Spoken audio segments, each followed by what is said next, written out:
Hare Krishna. Om Jnanatimirandasya Jnananjana Shalakaya Chakshurunmilitam Yena Tasmai Shri Gurave Namaha. So we are discussing about Narada's instructions to Dhruva when he is going into the forest. So Narada Muni comes, first try to dissuade him. So he gives quite good reasons. He says, "You're a small boy. Why are you so much worried about it? You can nicely play." Dhruvas, if you feel you are not a small boy, then accept the law of karma as your destiny. And he says, otherwise, if you are a devotee, then accept as a will of Lord. And then he says that, oh, this path you are trying to attain is actually very difficult. It is not easy path. And this is how Narada is testing. And he says that, he further says that, no, it takes many, many births also for somebody to attain perfection. So yogis and all great personalities they could not do. Very important thing here is goal should be which is unattainable. That's what Shastra says. If it is attainable, there is no point in it. You should have a goal which is unattainable and then you try for it. And because we have eternity in front of us, so life after life we can try. And that goal should be Krishna in that way. And then he also says it is better go home, it's not for children. And be satisfied with all conditions. And this is the situations that is explained in general for people. And it is true also what Narada Muni is telling. And next shloka is also, which is very important shloka. Gunadikam idam lipset anukrosham gunadamat. Maitri samada anvichet tat natape abhibhuyate. Is that every man should act like this. When he meets a person more qualified than himself, he should be very pleased. When he meets someone less qualified than himself, he should be compassionate towards him. And when he meets somebody equal to him, he should make friendship with him. In this way, one is never affected by the threefold miseries of material world. So Prabhupada writes, generally, when we find someone more qualified than ourselves, we become envious of him. When we find somebody less qualified, we deride him. And when we find someone equal, we become very proud of our activities. These are the cause of all material tribulations. Very nicely, Prabhupada is saying, if I want to get rid of it, and this is there also, if we closely observe, when I went to meet my classmates, this was, I was proud that I am better than them because I am a devotee and these people are doing all sinful activities. And immediately, this is the cause of my tribulation. And there is always a deriding them is also there when we travel and we see so many materialistic people. This tendency is there of looking down at them. They say, oh, this person, he is eating in front of everyone, he is not properly dressed, and he is behaving rudely, or something or other always come in the mind, because mind starts speaking with us and mind does not tell anything good about others. It is always trying to look down at them. And envious with superiors is only when we are very close, that time we can observe. Now we may very nicely respect because we meet them. If we meet everyday superiors, then to serve them and to worship them, it becomes very difficult. How will I worship them every day? And in a house, we have this custom that you have to bow down to your parents morning and evening. So at least we were doing in the evening. Morning, we are busy with going to school. But evening, we have to bow down to parents before going to bed, compulsory. Sometimes you have fight with your parents and still you have to come down and then bow down. And then it becomes quite difficult. You are quite upset with them. But this is actually very important for us that we don't become envious of them, even though they do something. And they have superior qualities, superior things. And Prabhupada is telling the great sage Narada therefore advised that a devotee should act perfectly. Instead of being envious of a more qualified man, one should be jolly to receive him. Instead of being oppressive to a less qualified man, you should be compassionate towards him, just to rise him to a proper standard. And when one meets one an equal instead of being proud of one's own activities before him. One should treat him as a friend. One should have this compassion for people in general who are suffering due to forgetfulness of Krishna. These important functions will make one happy within this material world. So, this is the point. We want to be happy, we have to follow this very simple formula, but very difficult to apply. And now, what Dhruva has to say for it? He has his own. Dhruva vacha soyam samo bhagavata sukha dukkha hatatmana darshita kripaya pumsam durdasho asmad vidishastu yaha. Dhruva says that Dhruva Maharaj said, my dear Lord Naradaji, for a person whose heart is disturbed by material conditions of happiness and distress, whatever you have so kindly explained for attainment of peace of mind is certainly a very good instruction. But as far as I am concerned, I am covered by ignorance, and this kind of philosophy does not touch my heart. A very nice point Dhruva is telling, which is very important for us also, because we also don't get like philosophy we are hearing, but we are also not getting affected so much. But somebody who is free from this, for him, one word is sufficient, is immediately enlightened. Actually, that is what happened to Haryashvas and Shavalasvas. When Daksha told his 10,000 children, Haryashvas, go and do meditation and then come back and beget children, so they happily go. So what they did, they made themselves free from all this happiness and distress. And then Narada Muni went and he gave nice instructions. Because they are free from these conditions and they attained peace of mind, immediately the good instructions touched them. And they could immediately renounce the world and left. And Daksha tried with Haryashvas. He begetted 1,000 children. And Nada did the same thing. For him, it did not take much time to give the instructions because they're already pure.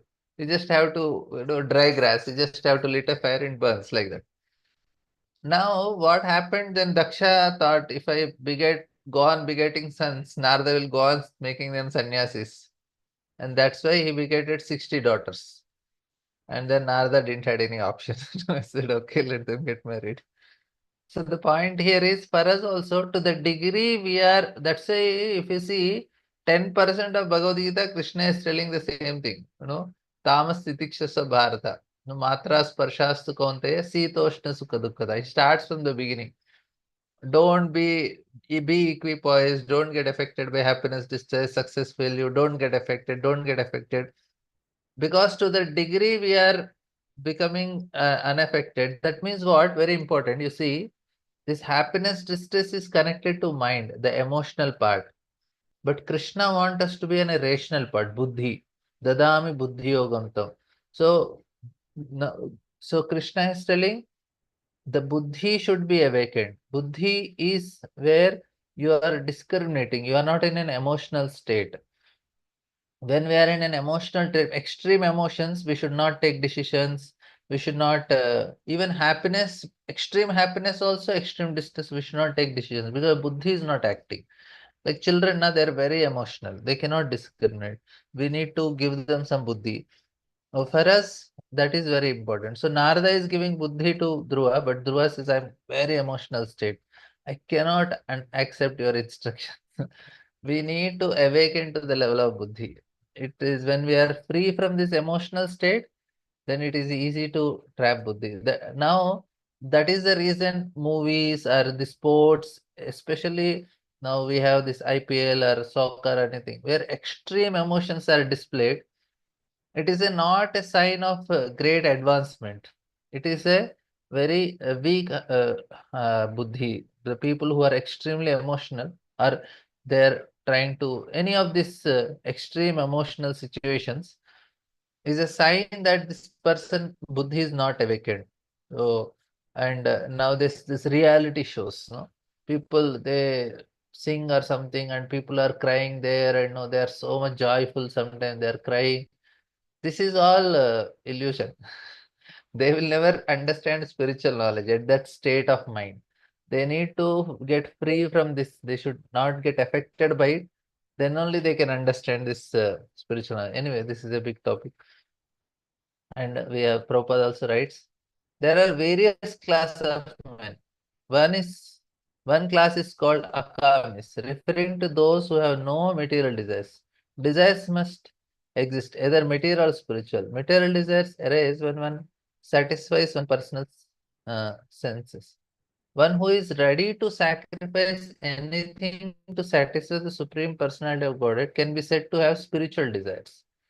Dhruva did not accept the instructions given by great Saint Narada because he thought himself unfit for such instructions, which prohibited all material desires. It is not a fact, however, that those who have material desires are prohibited from worshipping the Supreme Personality of Godhead. This is the essential instructions from the life of Dhruva. He frankly admitted that his heart was full of material desires. So they say, "Oh, I am not fit for bhakti. I am really very fallen soul." No, no, no. Dhruva is also telling, "I am fallen soul, not for me." He was very much affected by the cruel words of his stepmother, whereas those who are spiritual advanced do not care about anyone's condemnation or adoration. So that was Dhruva's point. Bhagavad Gita said that persons who are actually advanced in spiritual life do not care for the dual behavior of this material world. So this duality should not affect us so much. More we are affected by these emotions. That's why we try to avoid places where it is extreme emotions. So much parties and functions and festivals. No, no, no, no. Not good for devotees. We have festivals in the temples. Be with the devotees. Their extreme emotions are very safe for us. If we are extreme emotions with our families in functions who are not devotees, it is actually not very good. It is risky because it will make us, uh, we cannot understand. We feel, oh, everything is fine only. Like sometimes devotees say, Prabhuji, 1 week there was marriage in our family, uh, I could not, somehow barely I completed my chanting, and that environment and all, it makes person away from all this spiritual activity only. It is completely an illusion, full-fledged illusion. So here, uh, but Dhruva Maharaj frankly admitted that he was not beyond the affections of material distress and happiness. He was confident that the instruction given by Narada was valuable, yet he could not accept it. The question rises here is whether or not a person affected by material desires is fit to worship the Supreme Lord. Now, the answer is that everyone is fit to worship. Even if one has many material desires to fulfill, he should take to Krishna consciousness and worship the Supreme Personality of Godhead, one who is so merciful that he fulfills everyone's desires. Through this narration, it will become very clear that no one is barred from worshipping the Supreme Personality of Godhead, even if one has many material desires. So, this is the point that uh, we may have material desires, but that is not any obstacle only. Because serving Krishna is transcendental, material desires are because of our conditionings. We all have conditionings, so not a problem. And Krishna service is beyond all this body and mind. So we just can engage in Krishna service. Even animals can engage in Krishna service. So what to speak of us? And this is one point. We'll see. The next shloka says that Atapi me vinatasya kshatram ghoram upeyushah surucha dharvacho bhanair na bhinne shreyate hridi. He is very honestly telling what he is going through. So this is also very important that he's not blaming. He is telling his own situation. My dear Lord, I am very impudent for not accepting your instructions, but it is not my fault. It is due to my having been born in a Kshatriya family. My stepmother Suruchi has pierced my heart with her harsh word. Therefore, your valuable instruction does not stand in my heart. So this is very important way of communicating. This is non-violent communication. He is telling that you are right, but my conditioning is not correct. He is not telling, Arey, you are not giving me any relevant instructions. It is not, he is not he is not telling, like say if somebody comes to us and we want to communicate with him, non-violent communication is we should not hurt the person. Like say, for me, my assistant, the one devotee cooks here for us. Now, he did not put salt. Then the way of communicating, non-violent communication, normal communication, I don't put salt only. Non-violent communication is, Prabhuji, I take more salt. Can you add little more salt next time? So that means it is not his problem. He did very nice only, but conditioning is mine. I need more. So this is a non-violent communication. So he feels that, oh, I did good only, but Prabhuji want more salt, so I'll do it for it. So instead of telling you did wrong, I am telling I have a problem. So here Dhruva is also telling to Narada, Arey, you are not relevant for me. You are giving irrelevant instructions. He's not telling like that. He's telling Nada, you are right. But what can I do? I'm a Kshatriya. For me, the words of my stepmothers are piercing. So I am not able to take your thing. So this is actually very proper way to communicate. And Prabhupada is also writing very nice purport. He says, it is said that the heart or mind is just like an earthen pot. Once broken, it cannot be repaired by any means. Dhruva Maharaj gave this example to Narada Muni. He said that his heart, having been pierced by the arrows of his stepmother's harsh word, felt so broken that nothing seemed valuable but his desires to contract her insults. So now uh, he is so much in that affected state, and this is the uh, advantage and disadvantage also. We are all conditioned in this metal world, so we always get affected by uh, what is happening here, and the metal nature is so cruel, it does not spare anyone. So this we should take it for this is for everyone, so we cannot nobody is exempted. So here this one is non-violent communication.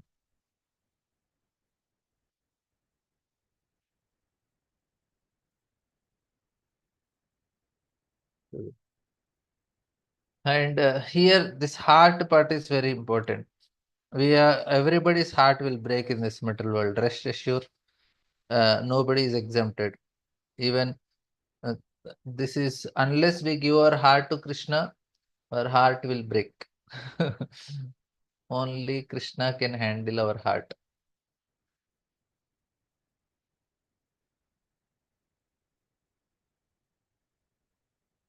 Nobody can handle. Like we say, oh, I have a good partner in life. He or she is so he never breaks my heart. But that is not true only, because when death comes, one of the partner will leave early than others. So other partner generally, what is the way they cry here is, oh, you cheated me and left me. That means what? Heart is broken. So they say you cheated me. Actually, I say there is some exception cases. I saw one couple, both of them died together in an accident. It's not a very good way of dying, but at least they didn't had that heartbreak. They will have heartbreak also, because the soul is eternal. The body is gone, but the soul will always feel, because they'll be separated. But the point what I want to tell is that uh, there is heartbreak in this world. The mm, and Prabhupada is also writing, it cannot be repaired by any means. Dhruva Maharaj gave this example. He said that his heart, having been pierced with the arrows of his stepmother's harsh word, he want his stepmother has said that because he was born from the womb of Suniti, a neglected queen of Maharaj Uttanapada, Drumara was not fit to sit either on the throne or on his father's lap. In other words, according to his stepmothers, he could not be declared king. Dhruva Maharaj's determination, therefore, was to become the king of a planet exalted even beyond the possessed by Lord Brahma, the greatest of all demigods. Even to think that is also very difficult. That I want to become bigger than, I want to have a kingdom bigger than Brahma. Arey, Brahma is the creator, whole creation is by him. If you want to become bigger than Brahma, how is it possible? Dhruva said, no way, I want to be something bigger than that. So, like, and he is determined also. And Dhruva Maharaj indirectly informed Narada Muni that there are four kinds of human spirit: Brahmana, Kshatriya, Vaishya, Shudra. The spirit of one caste is not applicable to members of another. So the philosophical spirit initiated by Narada might have been suitable for a Brahmana spirit. It is not suitable for Kshatriya. So Dhruva Maharaj said that he is lacking the Brahmanical humility and therefore unable to accept the philosophy of Narada Muni. In Kali Yuga, na, because Kalo Shudra Sambhava, so there is no much Kshatriya spirit. So that's why it is we can accept the instructions which are meant for all classes little. The statement of Dhruva Maharaj indicate that unless a child is trained according to his tendency, there is no possibility of his developing his particular spirit.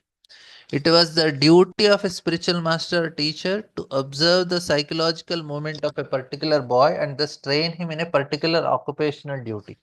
Dhruva Maharaj, having already been trained in the Kshatriya spirit, would not accept the Brahminical philosophy. Prabhupada is telling, in America, we have practical experience of this incompatibility of a Brahminical and Kshatriya temperament. The American boys who have simply been trained as Shudras are not fit to fight in the battle. Therefore, when they are called to join military, they refused because they do not have the Kshatriya spirit. This is the cause of great dissatisfaction in society. They have this, they are trained as Shudras and they are told to work as Kshatriyas. So this is where actually Prabhupada says that no, presently they are all Shudras. That's he made that statement. So that the boys do not have the Kshatriya spirit does not mean that they are trained in Brahmanical qualities. They are trained as Shudras, and thus in uh, frustration they become hippies. However, as soon as they enter the Krishna conscious movement being started in America, they are trained to meet the Brahminical qualification, even though they have fallen to the lowest conditions as Shudras. In other words, since the Krishna conscious movement is open for everyone, people in general can attain the Brahminical qualifications. See, this is the advantage for us. This is the great need at the present moment. For now, there are actually no Brahmanas or Kshatriyas, but only some Vaishyas, and for the most part, Shudras. The classification of society into Brahmana, Kshatriya, Vaishya, and Shudra is very scientific.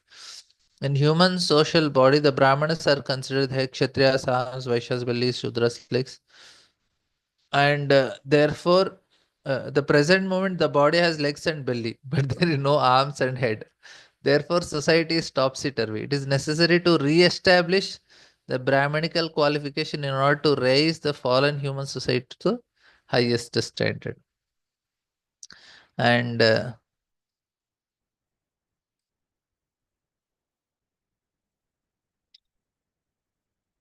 so the next shloka says that Padam Tribhuvana Krishtam Jiga Swadu Vartame Bhuya Sama Pratibhir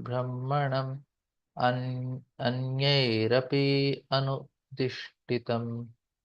He says, "O learned Brahmana, I want to occupy a position more exalted than at achieved within the three worlds, any at achieved within the three worlds by anyone, even by my fathers and grandfathers.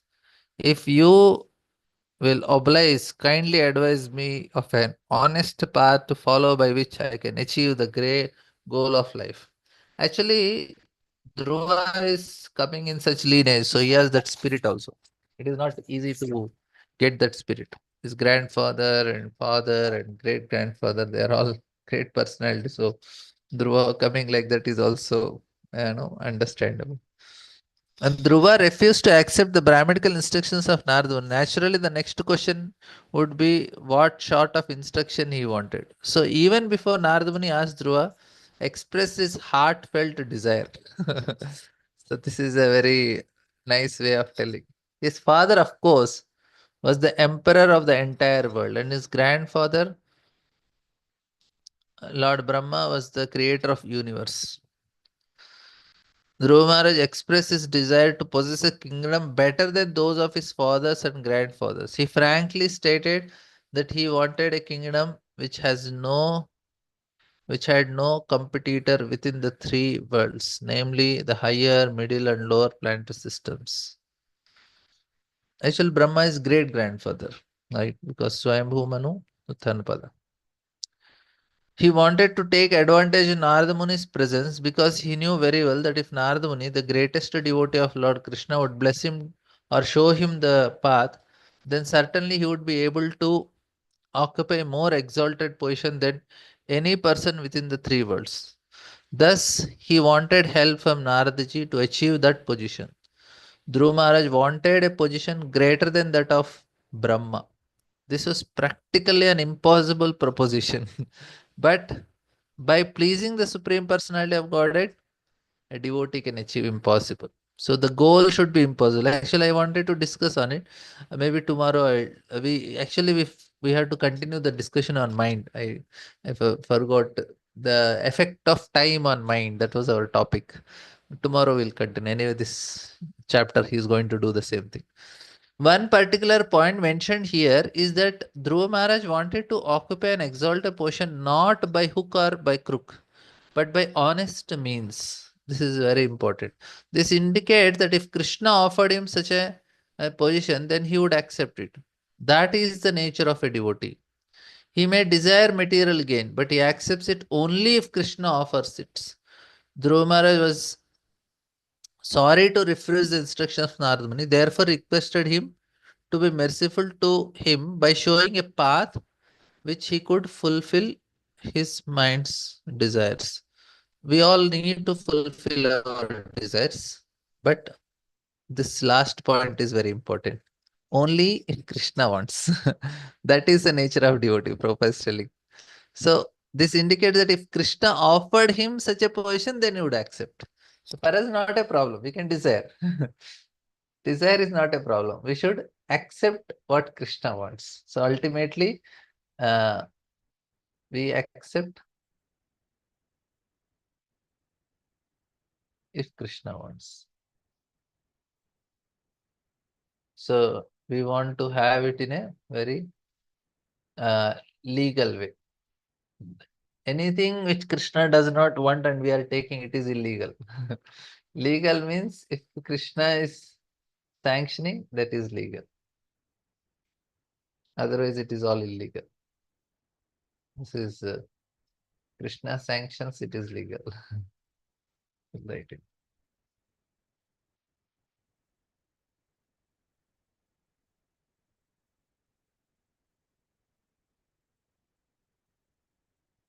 So all other activities people are doing are illegal activities.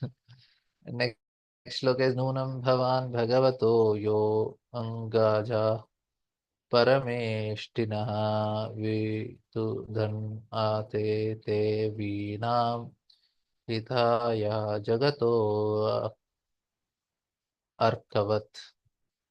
My dear Lord, you are a worthy son of Lord Brahma, and you travel playing on your musical instrument, the veena, for the welfare of entire universe. You are like the sun, well, which rotates in the universe for the benefit of all living beings. So now Dhruva is accepting Narada as a spiritual master. He is glorifying Narada Muni. So this is a very important instruction. When we see our spiritual master, we should glorify him. So if glorifying the spiritual master.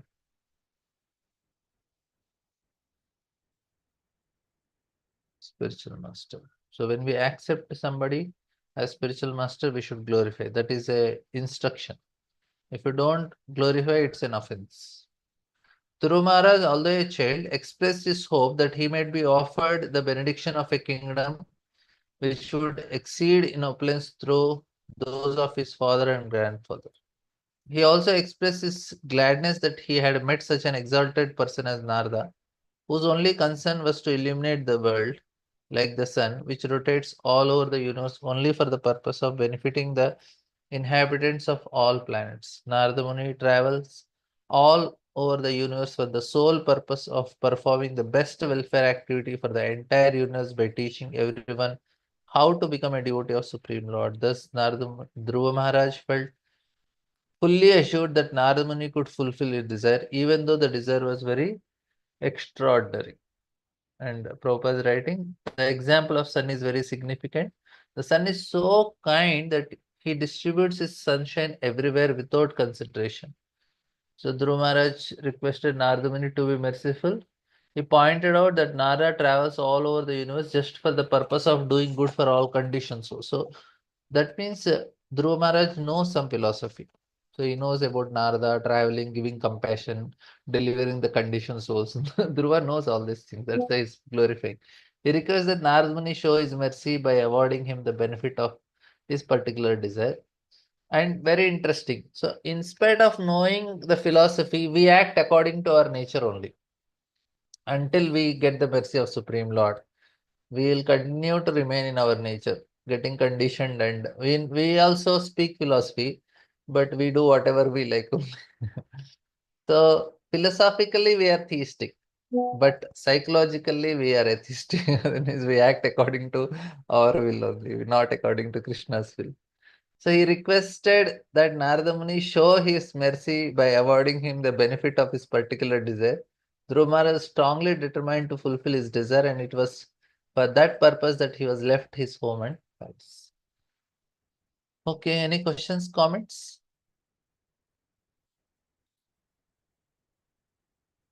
Yes, Prabhuji. Where Krishna? Hare Krishna, Prabhu Dhanvatna. Dhanvat. Prabhu, when we say that in Kali Yuga, mostly, in fact, majority are either Vaisya or Sudra. And when we come in Krishna consciousness, and then as Prabhupada here, he says ki, they become Brahmana or even become greater than Brahmana. So how do we reconcile, Prabhu? Because finally, even devotees also act according to their nature only. So how do we expect and how do we see that they become Brahmana and greater than Brahmana?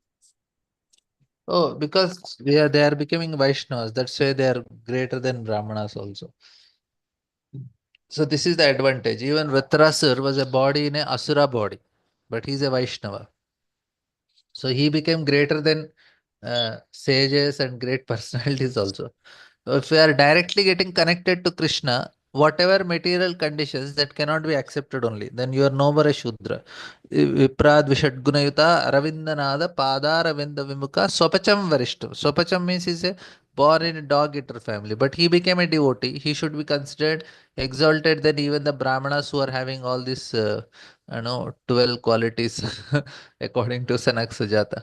So the point here is that when we get connected to Krishna, the soul getting connected to Krishna, all the material designations which are there for the body and mind, they are not taken very seriously because the soul is directly connecting to Krishna. So this is all material, but that is completely spiritual. So you are like getting aloof from, like the fan is cut off from the power supply. Even it is rotating, but it does not have effect. That means no connections to the material nature, direct connection with Krishna. So that's why they are very special.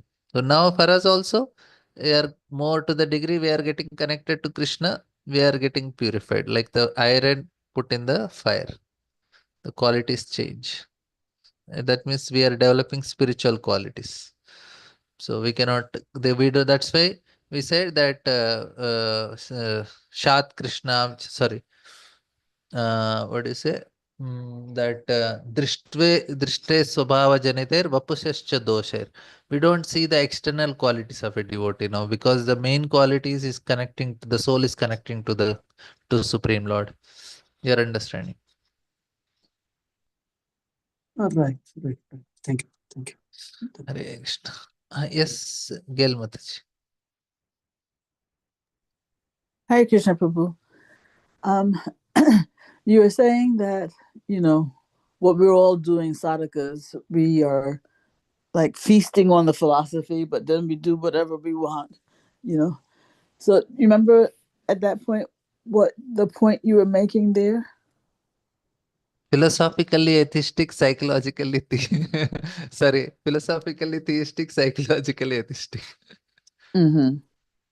Yeah. And so therefore, like, what to do? You know what to do.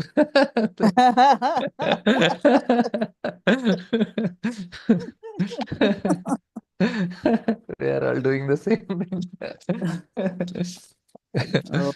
We have to control our emotions. We should not go with emotions, because we generally do what I like, what I don't like. Instead of Mm-hmm. doing what I like, what I don't like, we should start trying to do what is right. Yeah. Because this is right, I will do it. So in that way, we are trying to come to a stage of buddhi instead of emotional state. So Mm. we are trying to do, because this is pleasing Krishna, we will do it. This is pleasing Krishna, we will do it like that. And the best way to try and strengthen our resolve is what? Devotee association? That's it. Yeah, there are, see, whereas now we have to, buddhi becomes strong when we understand philosophy properly more and more. We have to be getting more and more understanding from the scripture. So more we are hearing. Now we heard what Dhruva is doing, what Lord Kapila told to Devahuti. So that will help to some extent. Okay, like today we heard that we should not become envious of our superiors, and at least some part we'll try. Okay, I should not become envious. I should not become proud. I recognize the mistake I did by hearing this. So next time I'll try to avoid. So slowly by hearing we can overcome it. So the solution is we hear properly, and we try as much as possible being consciously acting on it. Mm-hmm. Yeah. Yeah. Uh, and you also said that, okay, well, we have material desires, but that's not a problem. When you say that's not a problem, means we can perform devotional service even though we have material desires. Was that what you were saying? Means we need not work so separately to overcome material desires. We have to work on pleasing Krishna, and material desires, they automatically become insignificant. So now I Uh, have a desire to purchase a no or Tesla car or something, and uh-huh. then I need not okay, it is there, but you perform your bhakti, then you feel, why I need Tesla car? I need a Pushpak Viman from Vaikunta. I'll go to. So you may get that desire. So this will go away automatically. So separately, you need not so much bother. Arey, why I got a desire to have a Tesla car, and no need of Uh-huh. separately worrying about it. Right. Just Right. focus on pleasing Krishna. And that's actually what I want to tell. Like Bir Krishna was asking, we are having the Shudra mentality, Vaishya mentality, or whatever mentality. Just we work on pleasing Krishna, automatically everything changes. We can be serving Krishna only. Our desires are, you are working in a software company or anywhere, no problem. Arjuna is also working. Only Uh-huh. thing is we want to please Krishna somehow. We want to develop a relation with a person, Krishna, and always thinking, like, say, if a boy is in love with a girl, when they're in, the boy is always thinking of the girl and wanted to please purchase some chocolates and some whatever. And he's always meditating. Like that, we should meditate on Krishna all the time. What can I do for Krishna today? You may be working in an office, but you have a desire, okay, let me go and cook something for Krishna today. Let me make some things for Krishna today. Let me hear about Krishna today. So always I try to connect myself to Krishna, want to do something for Krishna. That's actually what is needed. It's not that we are working or you are full time. That is not matters. What I want Yeah. to do for Krishna matters. Uh-huh. Uh-huh. Very nice. It's just like one time I heard, and I'm sure you've heard this too, that, you know, naturally by going east, by going towards the eastern direction, you're naturally going away from the western direction. You don't have Yeah, yeah. separately to go. Separately. Yeah. Hmm. I never heard. This is a good one. I remember.